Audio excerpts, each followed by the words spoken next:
Hi everyone! Another episode is here. Today I will be showing y'all how to layer paint to get an awesome patina and old look on furniture. I love having just a few pieces of this in my house to add character. So let's go ahead and begin this transformation. Alright, so prior to filming, I taped the mirror to protect it from being painted. For the first layer of paint, I will be using CC Caldwell's Vermont Slate. It's a beautiful dark color. It does not have to be applied perfect because this will be our base layer. The great thing is that you do not have to sand, prep, or prime in using this paint. We are basically trying to mimic the look of an old piece of furniture. They are painted several times as the years go by, and there's wear and tear from daily use. You can use 1, 2, 3, or as many color variations as you want. This is art, so be creative and have fun with it. Allow the paint to dry before we move on to the second coat.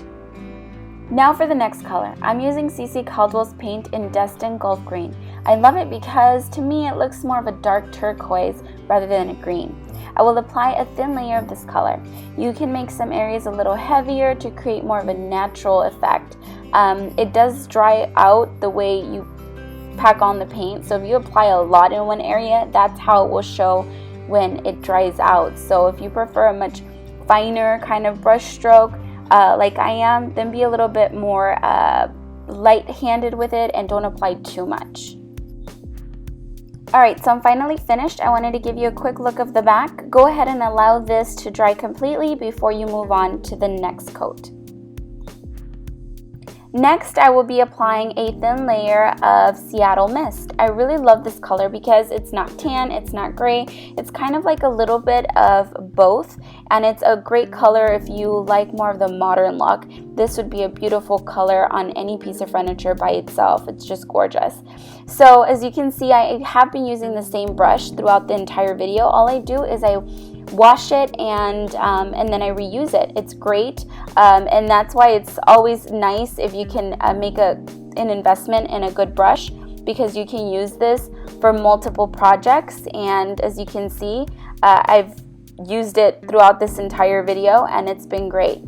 So go ahead and allow this layer to dry before we move on to the next step.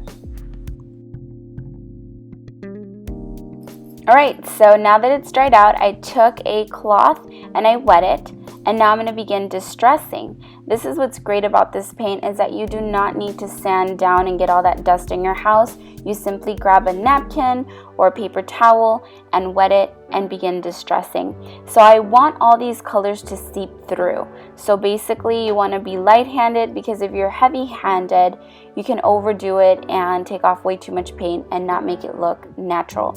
So just be very careful when you begin doing this, just because you want to make sure that you add the patina where you would get natural wear and tear, or if you want that more grungy effect, you can do it all over without even worrying about where you're distressing. You can just distress the entire thing, which, to be honest with you guys, this stuff sells like crazy and it's very popular, and I just love how you get all these colors seeping through and it gives you that old effect that somebody has owned it throughout the years and painted it several different times. Now I will be taking my CC Caldwell glaze, which basically is making a tint of any color that she has as far as her paints go. I'll be using Virginia Chestnut and applying just very little of the Virginia Chestnut onto my glaze to give it almost like a tan brown effect. So I'm going to be applying a generous amount onto my piece here. And as you can see, it adds like a brown look to it, and this is what's adding the age. And I know that it seems like, whoa, it totally changed the entire piece. You will still be able to see the colors beneath, because we will be wiping this off and it will leave almost just like a very tight film.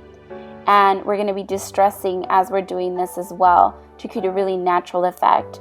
And it's just beautiful. As you can see, it changes it completely, and it does give it a much older look. So it's simple. Just apply your glaze and then simply wipe it right off with a damp cloth. So here it is. I just love all of the layering and distressing on this piece. It makes it unique and it adds character to any room in your house. Remember, you can use colors that fit your home. This is just a demonstration on ways you can use the paint and be creative. you can transform almost any piece of furniture that you already own and save some money.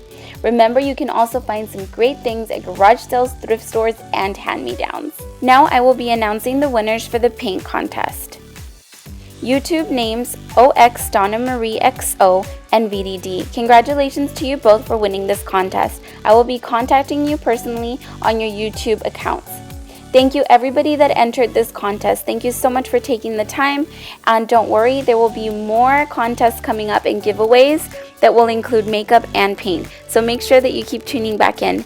Thanks for joining me, thank you for subscribing, and thanks for watching this video. I'll see you guys really soon with more tutorials. I need to go find myself some cardigans. I was telling panties everywhere on the highway. Oh, that was so funny.